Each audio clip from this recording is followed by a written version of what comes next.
नमस्कार दोस्तों, दावतांश क्लासेस में आप लोगों का स्वागत है। मैं राघवेश पांडे। दोस्तों, आप लोग अच्छे से पढ़ रहे हैं और उम्मीद करता हूं कि आप लोग स्वस्थ होंगे, मस्त होंगे। दोस्तों,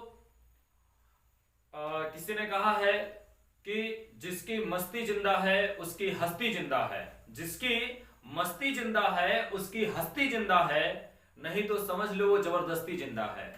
दोस्तों, कहने का मतलब ये है कि यहाँ जबरदस्ती से कुछ नहीं होने वाला है, ना ही हमें जबरदस्ती जिंदा रहना है। हमें हमेशा एक नई चमक, एक नई रोशनी के साथ जिंदा रहना है और अपने कर्मों को ही प्रधानता देनी है। दोस्तों, हम इस दुनिया में जन्म लेते हैं किसी और के माध्यम से, खाते किसी और माध्यम से हैं, कपड़े कोई और दे रहा है और उसके बाद जब मर रहे हैं तो शमशान कोई और ले जा रहा है।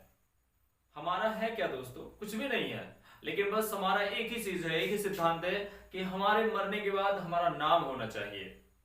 और जो मरने के बाद नाम होता है दोस्तों, उसी से पता चलता है कि इंसान की क्वालिटी क्या थी, कैसा वो इंसान था। तो इसलिए दोस्तों, हमें ज्यादा कुछ सोचने की जरूरत नहीं है। कर्म को प्रधानता मान करके निरंतर लगे रहना है और अपने कार्य को सुचारू रूप से करना है। दोस्तों, आपसे कहना चाहता हूं कि क्लास 12th का फिजिक्स चल रहा है और आप लोग अच्छे से पढ़ रहे हैं और ऐसे ही वीडियो को लाइक शेयर सब्सक्राइब करते रहे। दोस्तों, आइएगा आज हम लोग देखते हैं क्लास 12th का जो फिजिक्स हमारा है, फिजिक्स, उसमें आज हम लोग देखेंगे वैद्युत क्षेत्र की तीव्रता। वैद्युत क्षेत्र की तीव्रता, ठीक है।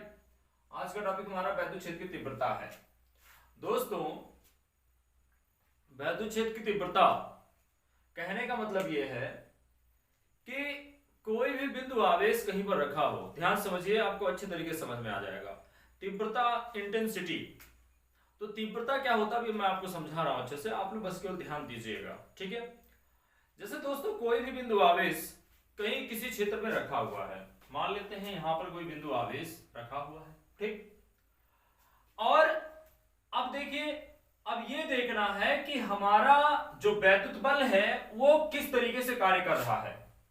तो आप लोग बताइए, अगर वैद्युत बल यहां पर फोर्स, आपका जो वैद्युत बल है, इलेक्ट्रिक फोर्स जो आपका है, यहां से लगे इस बिंदु आवेश को खींचने में, ठीक है ना। बिंदु आवेश को क्या कर रहा है? खींच रहा है, ठीक है, अपनी तरफ, ठीक है। बिंदु आवेश को खींच रहा है, तो यहां से वैद्युत बल लगा करके बिंदु आवेश को खींच रहे हैं। अब देखिए, अब यही बिंदु जो आप वैद्युत बल यहां पर लगा रहे हैं, इसको और थोड़ा दूर करिए, यहां कर दिए। अब यहां से खींचेंगे, देखिए। अब बताइए, वैद्युत बल की जो संभावना है वो कहां अधिक है और कहां कम है। आपको पता चलेगा कि यहां अगर हम वैद्युत बल यहां से लगाएंगे तो इस आवेश को हम जल्दी खींच पाएंगे या इस आवेश को बांधे रखेंगे, ठीक है ना। यही है वैद्युत क्षेत्र की तीव्रता। इस आवेश को हम क्या करेंगे? बांधे रखेंगे। लेकिन जब हम दूरी बढ़ाएंगे तो वैद्युत आवेश का जो बल हम लगा रहे हैं वो धीरे धीरे क्या होता है? कम होता चला जाता है। क्या होता है? कम होता चला जाता है। तो यानी कहने का मतलब है, कोई भी बिंदु आवेश हुआ, अगर उसके निकट वैद्युत बल कार्य कर रहा है तो उसका मान क्या होगा? अधिक होगा, यानी वहां का जो वैद्युत बल होगा वो प्रबल होगा। लेकिन जैसे जैसे दूरी बढ़ती जाएगी, वैद्युत बल क्या हो जाएगा? दुर्बल हो जाएगा, ठीक है। ये इसी को हम वैद्युत क्षेत्र की तीव्रता कहते हैं। यानी कोई भी बिंदु आवेश अगर आपको किसी भी क्षेत्र में रखा है तो उस पर वैद्युत बल कार्य करने का जो ढंग है उसी को हम क्या कहते हैं? वैद्युत क्षेत्र की तीव्रता कहते हैं। आपको परिभाषा तो अच्छे से याद हो गया होगा। अब देखते हैं दोस्तों कि वैद्युत क्षेत्र की जो तीव्रता है, वैद्युत क्षेत्र की तीव्रता वो किस पर डिपेंड कर रहा है? डिपेंड वो कर रहा है बल, किस पर? बल पर, फोर्स पर। आप जाहिर सी बात है, अगर फोर्स लगाएगा नहीं या फोर्स आपका कार्य नहीं करेगा तो आप समझ सकते हैं कि ये बिंदु आवेश कैसे आपका इस तरफ जाएगा? नहीं जाएगा, ठीक है ना। तो यानी यहां पर आपका वैद्युत जो आपका फोर्स लग रहा है वो क्या लग रहा है? F लग रहा है, ठीक है ना। और ध्यान दीजिएगा, आवेश आपका मान लेते हैं Q नॉट है। क्या है? Q नॉट है, ठीक है ना। और उसके साथ साथ जो इंटेंसिटी है उसको मान लेते हैं, जो तीव्रता है, तीव्रता खींचने की जो तीव्रता है वो आपका E हो, ठीक है, ध्यान दीजिएगा, E हो। तो इस तरीके से हमारा सूत्र क्या बनेगा? ध्यान दीजिएगा, सूत्र हमारा जो बनेगा वो बन जाएगा E equal to F upon Q naught. E is equal to F upon Q naught, ठीक है, ये आपका हो जाएगा। यहाँ पर वेक्टर लगाएंगे, क्यों लगाएंगे, क्योंकि जो आपका वैद्युत क्षेत्र की तीव्रता है यह एक क्या है, सदिश राशि है, ठीक है ना, इसलिए यहाँ पर क्या लग जाएगा दोस्तों, वेक्टर लग जाएगा। ये वेक्टर का चिन्ह है, बार बार मैंने बताया है, इसको क्या कहते हैं, परिमाण कहते हैं, और ये जो आपका है ये दिशा प्रदर्शित करता है। तो इस तरीके से ये क्या हो गया, सदिश राशि हो गया, ठीक है, जिसके ऊपर लगेगा, यानी परिमाण के साथ साथ दिशा का जो ज्ञान करा दे वो क्या है, सदिश राशि है। आपको अच्छे से पता होगा, पढ़ाए हैं, बताए हैं। और जिसमें केवल परिमाण रहता है दोस्तों वो क्या होता है, अदिश राशि होता है। इतना तो आपको क्लियर होगा ही, ठीक है। अब यहां सूत्र में मिला vector E equal to F upon Q naught, ठीक है दोस्तों। बता ही दिया मैंने कि एक सदिश राशि है, और इसका जो आपका क्या कहते हैं, मात्रक, ठीक है ना, मात्रक क्या होगा, तो वैद्युत क्षेत्र की तीव्रता का मात्रक देख लीजिए, मात्रक कैसे निकलता है आप ये भी देख लीजिए, यहाँ पर ध्यान दीजिएगा। यहाँ देखिए, यहाँ पर क्या है, यफ है, और यफ मतलब बल, बल समझ सकते हैं, और बल का मात्रक क्या होता है, न्यूटन, और ये क्या है, आवेश, आवेश का मात्रक क्या होता है, कूलाम। इस तरीके से क्या होगा, न्यूटन प्रति कूलाम, ये आपके आवेश का मात्रक हो गया। बोलिए सही है ना, कोई प्रॉब्लम, नो प्रॉब्लम। तो इस तरीके से न्यूटन प्रति कूलाम ये आपके आवेश का मात्रक हो, सॉरी वैद्युत क्षेत्र की तीव्रता का मात्रक हो गया। अब हम देख लेते हैं कि बीमा क्या होगा दोस्तों, बीमा किसकी, वैद्युत क्षेत्र की बीमा क्या होगी, तीव्रता की। तो देख लीजिए आप लोग, वैद्युत क्षेत्र की तीव्रता, तीव्रता बराबर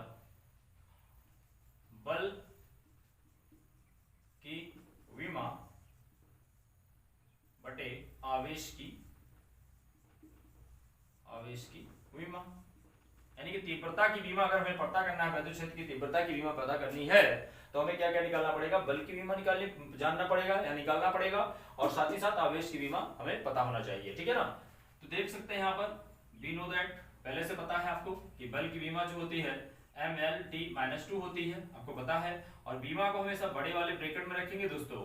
और यहाँ आवेश की जो बीमा होती है दोस्तों, किसकी, आवेश की बीमा दोस्तों होती है AT, क्या होती है, AT, ठीक है ना। अब यहाँ पर देख लीजिए, ध्यान दीजिएगा, यहाँ यम यहीं पर है, नीचे नहीं है तो यम हो जाएगा, यल ऊपर ही है नीचे नहीं है, यल हो जाएगा, और यहाँ पर दोस्तों देख सकते हैं ये है, ठीक है ना, ये है तो ए ऊपर जाएगा तो क्या हो जाएगा, A-1 हो जाएगा, आपको पता है अच्छे तरीके से, ठीक है ना, A-1 हो जाएगा। और यहाँ देख लीजिए T-2 है, और यहाँ पे T, ये T ऊपर जाएगा तो -1 होगा, और -1 में -2 कितना हो जाएगा, -3। इस तरीके से आपका वैद्युत क्षेत्र की तीव्रता की विमा क्या हो गई, MLA-1 T-3, ठीक है, ये आपकी बीमा हो गई। तो आपको वैद्युत क्षेत्र की तीव्रता पता चल गया होगा कि कोई भी बिंदु आवेश को जो बल लग रहा है, ठीक है ना, उसको खींचने के लिए बिंदु आवेश को, ठीक, उसी को हम क्या कहते हैं, वैद्युत क्षेत्र की तीव्रता कहते हैं। मतलब एक पकड़ बनाना, एक मजबूती से पकड़ बनाना कि बिंदु आवेश आपका इधर उधर न होने पाए, इसी को हम क्या कहते हैं, वैद्युत क्षेत्र की तीव्रता कहते हैं, ठीक।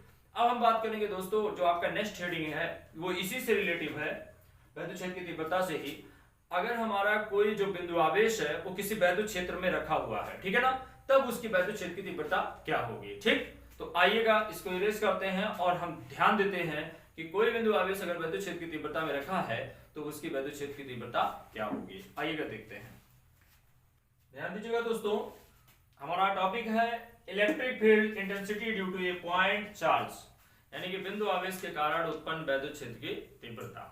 तो आइएगा मुस्कुरा करके इसको पढ़ते हैं, बहुत ही अच्छे से आपको समझ में आएगा, बस आप लोग लगे रहिए वीडियो के साथ, बहुत अच्छे समझ में आएगा। आज तक नहीं आया तो आज आ जाएगा।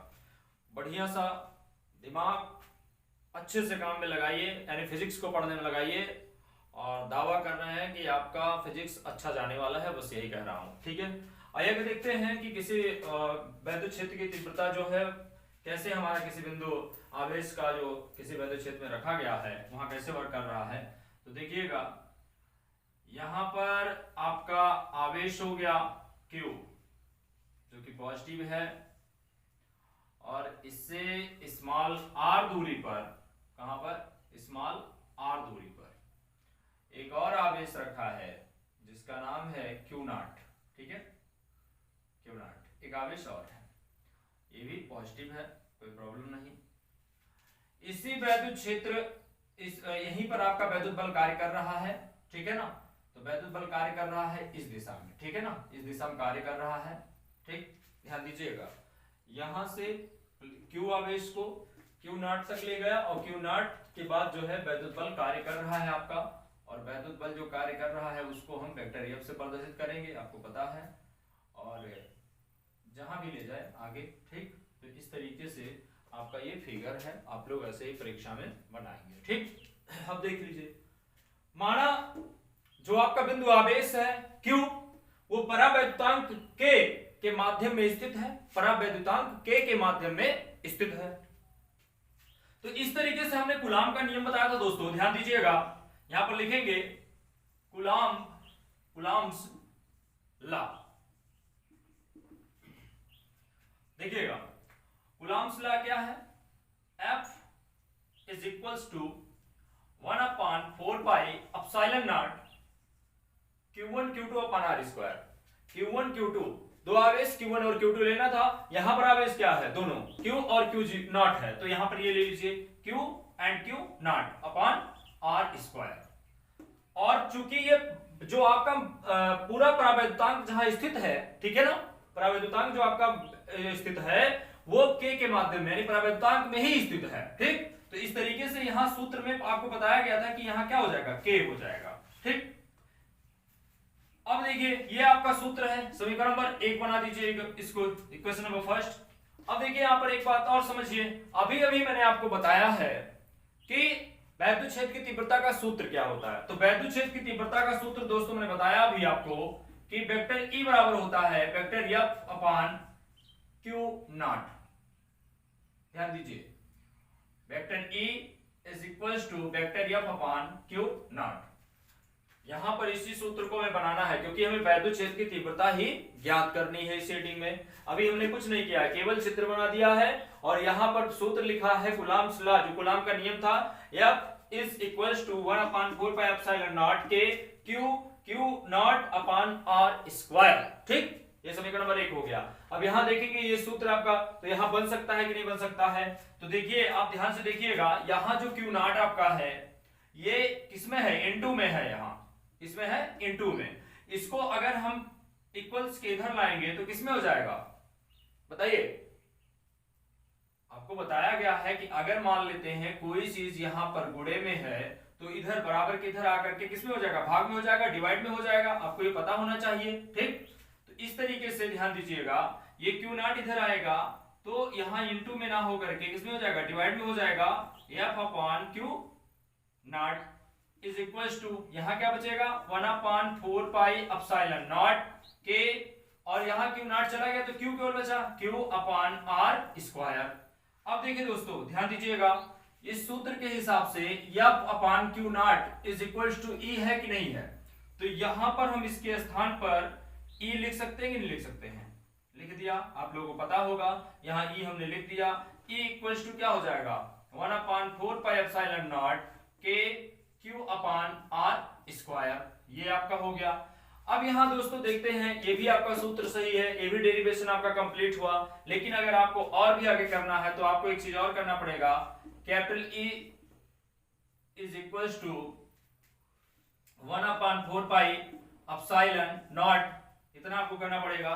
और ये जो K आपका है, जो कि ये परावैद्युतांक है, माध्यम जो है मान लेते हैं वो निर्वात का हो या वायु का हो, तो फिर क्या होगा, K इज इक्वल्स टू 1 हो जाएगा। देन दोस्तों क्या हो जाएगा, E equals to 1/4 pi epsilon naught, और K चूंकि 1 हो चुका है तो बचा क्या आपका यहाँ पर Q अपॉन R स्क्वायर। ये आपका डेरिवेशन होकर के सूत्र निकल चुका है यहाँ पर, आप लोग देख लीजिए, यानी कि सूत्र क्या निकला आपका, E equals to 1/4 pi epsilon naught Q upon R square. किसी भी बिंदु आवेश को किसी वैद्युत क्षेत्र में रखने पर वहां की जो वैद्युत क्षेत्र की तीव्रता वर्ग करेगी वो यही E is equals to 1/4 pi epsilon naught Q upon R square. इसी सूत्र पर आप सवाल भी लगाएंगे और एक शानदार तरीके से डेरिवेशन हो चुका है। एक चित्र है आपका और चित्र के माध्यम से देखिए किस तरीके से आपका डेरिवेशन हो चुका है। सिंपल सा है दोस्तों, कुछ करने की जरूरत नहीं है, बस थोड़ा ध्यान देने की जरूरत है। F इक्वल्स टू, ध्यान दीजिएगा और भी सही भाषा में समझाता हूं, F बराबर क्या है 1/4 पाई एप्सिलॉन नॉट के Q0 अपान क्या हो जाएगा R स्क्वायर बटे अपान जो भी है और फिर उसके बाद हम ये क्यू नॉट को कहां ले आए दोस्तों, एफ के बटे में ले आए। ठीक, यहाँ बटे में ले आए और बराबर क्या हुआ, जो भी था वो लिख दिया हमने। ठीक, अब यहाँ पर देखिए एफ जो है बटे क्यू नॉट जो है उसके बराबर क्या है, ई है, तो दोस्तों इसके स्थान पर ई हमने रख दिया। उसके बाद फिर वही लाइन लिख दिया। फिर देखते हैं दोस्तों कि जो आपका के है ये या तो निर्वात में हो या वाई में हो, तो के बराबर क्या हो जाएगा, 1 हो जाएगा। तो इस तरीके से के को हटा दीजिए और ई आपका बराबर क्या हो जाएगा, 1/4πε0 और क्यू अपॉन आर स्क्वायर। ठीक है, ये आपका सूत्र डेरिवेशन होकर के निकल जाएगा। आइए देखते हैं इस पर एक बढ़िया सा सवाल देखते हैं। सवाल का करना इसलिए जरूरी है इसी टाइम ताकि आपको सूत्र भूले ना। ठीक, और भी सवाल करवाएंगे लेकिन इस सूत्र पर इसी वक्त मैं एक सवाल आपको दे रहा हूं, तो आइएगा इसको इरेज करते हैं। ध्यान दीजिए दोस्तों, यहां पर एक इलेक्ट्रॉन के आवेश के कारण, इरेज करने के बाद हम लोग देखिए सवाल देख रहे हैं, आपको अच्छे तरीके पता है। यहां देखिए सवाल क्या आपका है, एक इलेक्ट्रॉन के आवेश के कारण निर्वात में 1 मीटर दूरी पर वैद्युत क्षेत्र की तीव्रता ज्ञात कीजिए। और इलेक्ट्रॉन पर आवेश आपको पता है, दिया हुआ है सवाल में 1.6 × 10⁻⁻⁹ कूलम होता है और दिया भी गया सवाल में। सवाल में दिया रहे या ना दिया रहे, आपको हमेशा से पता होना चाहिए कि जो इलेक्ट्रॉन पर आवेश होता है वो इतना ही होता है। ठीक है, तो यहां पर सवाल क्या है, पहले आराम से सहजता से सवाल को समझिए। एक इलेक्ट्रॉन के आवेश के कारण, एक इलेक्ट्रॉन के आवेश के कारण निर्वात में 1 मीटर दूरी पर, 1 मीटर दूरी पर, तो ध्यान दीजिएगा यहां पर जब इसका आंसर आप लिखेंगे तो ध्यान दीजिए स्मॉल r बराबर कितना दिया है, 1 मीटर। ठीक है, 1 मीटर दिया है, इतना आप लिख लेंगे पहले। इलेक्ट्रॉन पर आवेश कितना दिया है, 1.6 × 10⁻⁹ जो कि क्या है, क्यू है, 1.6 × 10⁻⁹ हो गया आपका। ठीक, इस तरीके से आप लिख लेंगे। ठीक है ना, ये आपका हो गया कूलाम जिसको कहते हैं, कूलाम। ठीक, ये आपका R हो गया, ये Q पता चल गया। अब आप लोग ये मत सोचिएगा कि यहाँ पर E का मान दिया हो आप लिख लिए Q का, भैया ये इलेक्ट्रॉन पर आवेश है, तो आवेश क्या होता है, Q होता है ना, ध्यान रखिएगा। ये हो गया। अब याद क्या करना है दोस्तों, वैद्युत क्षेत्र की तीव्रता। तो आइएगा, वैद्युत क्षेत्र की तीव्रता का सूत्र क्या है, पता ही है, capital E is equals to 1/4πε0, ध्यान दीजिएगा, Q अपॉन R स्क्वायर। ये आपका सूत्र है छोटा सा, इसी पे उठा करके मान को रखना है। तो आइए रख देते हैं मान को, ध्यान दीजिएगा। यहां पर देखिए दोस्तों 1/4πε0 है। ठीक है, यहां के लेंगे तब भी कोई दिक्कत नहीं है। अगर यहां पर हमने बताया था कि के लेंगे तो भी कोई दिक्कत नहीं है, और नहीं लेंगे तभी कोई दिक्कत नहीं, क्योंकि यहां निर्वात पहले ही बता दिया गया है। तो इस तरीके से के बराबर क्या हो जाएगा, 1 हो जाएगा। तो उसको सूत्र में रखिए या ना रखिए कोई मतलब नहीं है, इसको ध्यान रखिएगा। अब यहां देखिए 1/4πε0 पहले ही हम डेरिवेशन में आपको पढ़ा चुके हैं कूलाम के नियम में कि 1/4πε0 का मान होता है 9 × 10⁹ बहुत पहले ही आपको बता दिए हैं, अगर ना पता हो तो फिर से सुन लीजिए। कितना होता है, यहां पर लिख देते हैं 9 × 10⁹ ये आपका 1/4πε0 का मान होता है, जो कि प्रमाणित है और निकाला गया है। ठीक है, तो इस चीज को ध्यान रखिएगा। तो यहाँ 1/4πε0 के स्थान पर हम क्या लिख सकते हैं, कैपिटल E बराबर 9, ध्यान दीजिएगा, 9 × 10⁹, और यहाँ पर कैपिटल स्मॉल क्यू है, स्मॉल क्यू का मान आपके ऊपर दिया ही है, यानी स्मॉल क्यू का मान रखेंगे 1.6 × 10⁻⁹, और उसके बाद बटे में क्या हो जाएगा, R स्क्वायर, यानी कि R का मान क्या है, 1 है, और 1 का स्क्वायर हो जाएगा। इतना आप मान रख देंगे दोस्तों। अब क्या हो जाएगा, कैपिटल E बराबर, फिर ध्यान दीजिएगा यहां पर देखिए 1.6 है ना, 1.6 का 9 में मल्टीप्लाई करवा दीजिए, 1 का स्क्वायर मतलब 1 हो जाएगा, डिवाइड में है इसका कोई मतलब नहीं है, उसको हटा दीजिए। अब यहां देखिए जो भी अंक होते हैं उनको मल्टीप्लाई करके हम लिख लेते हैं। जब भी आपको किसी भी चीज को सॉल्व करना है, किसी भी कैलकुलेशन करना है, तो आप पहले जो भी आपका अंक दिया गया उसका मल्टीप्लाई करके लिख लीजिए, फिर उसके बाद जो घात दिए गए हैं उनको देखिए, उनको घटा लीजिए, जोड़ लीजिए सिचुएशन के हिसाब से और लिख लीजिए। ठीक है ना, तो आइएगा वही करते हैं। यहाँ पर 1.6 है, यहाँ पर 9 है, तो जब इसका मल्टीप्लाई करेंगे तो 9 का 6 में मल्टीप्लाई 4 हो जाएगा, मतलब 54 होगा, तो 4 यहाँ पर रहेगा, 5 हो गया आपका, तो 9 × 9 हो जाएगा, और उसके बाद जो है 5 यानी 14 हो जाएगा। ठीक, इस तरीके से 14.4, ठीक है ना, ये आपका मान हो गया। और इनटू यहाँ पर देखिए 10⁻⁹ है, 10 टू द पावर आपका क्या है 9 है, और यहाँ पर क्या है 10 टू द पावर माइनस 19 है। तो माइनस 19 में से जब आप लोग 9 को घटाएंगे, दोस्तों ध्यान दीजिएगा, यहाँ पर माइनस 19 चूंकि बड़ा है, तो इस तरीके से 9 को जब आप घटाएंगे तो क्या हो जाएगा 10 टू द पावर माइनस 10 हो जाएगा। जाहिर सी बात है, क्योंकि माइनस वाला घात आपका क्या है बड़ा है, ये हो गया। और फिर ये क्या हो जाएगा, कैपिटल ई बराबर क्या हो जाएगा, ध्यान दीजिएगा 40.4 into 10 to the power minus 10 है। यहाँ पर क्या हो जाएगा दशमलव को अगर इधर, ये भी आंसर आपका सही है वैसे, लेकिन ध्यान दीजिएगा दशमलव को इधर अगर लाएंगे तो 1.44 हो जाएगा into 10 to the power minus 9 हो जाएगा। एक घात घटेगा, क्यों, क्योंकि दशमलव आप यहाँ पर ले गए हैं, ठीक है ना। ये आपका हो गया। और उसके बाद क्या आपको मैंने बताया था कि इसका मात्रक क्या होता है, सवाल का जब आंसर आ जाए तो मात्रक लिखना जरूरी होता है दोस्तों, ध्यान रखिएगा हमेशा इस बात को। तो इसका मात्रक क्या होता है, न्यूटन प्रति कूलम। ये आपका जो है वैद्युत क्षेत्र की तीव्रता हमने निकाल दिया। अगर एक इलेक्ट्रॉन के आवेश के कारण निर्वात से 1 मीटर दूरी पर वैद्युत क्षेत्र की तीव्रता क्या होगा, ये हमने निकाल दिया कि 1.44 into 10 to the power minus 9 newton प्रति कूलम होगा, ठीक है। तो दोस्तों इसी तरीके से आप लोग लगे रहिए और मुस्कुराते रहिए, क्योंकि ये पढ़ाई है दोस्तों, और पढ़ाई को अच्छे से आपको पढ़ना पड़ेगा, क्लियरली पढ़ना पड़ेगा। क्योंकि किसी ने कहा है कि काश पढ़ाई भी मोहब्बत की तरह होती, करनी ना पड़ती खुद हो जाती। दोस्तों यहाँ पर ऐसा कुछ नहीं है, यहाँ पर पढ़ना पड़ेगा, करना पड़ेगा, ठीक है ना, और आपको ही करना पड़ेगा। आप लगे रहेंगे तो अच्छी बात है। तो दोस्तों इसी के साथ इस वीडियो को आप लोग ढेर सारा लाइक करें, शेयर करें, सब्सक्राइब करें, अपना प्यार दें, समर्थन दें, और धन्यवाद।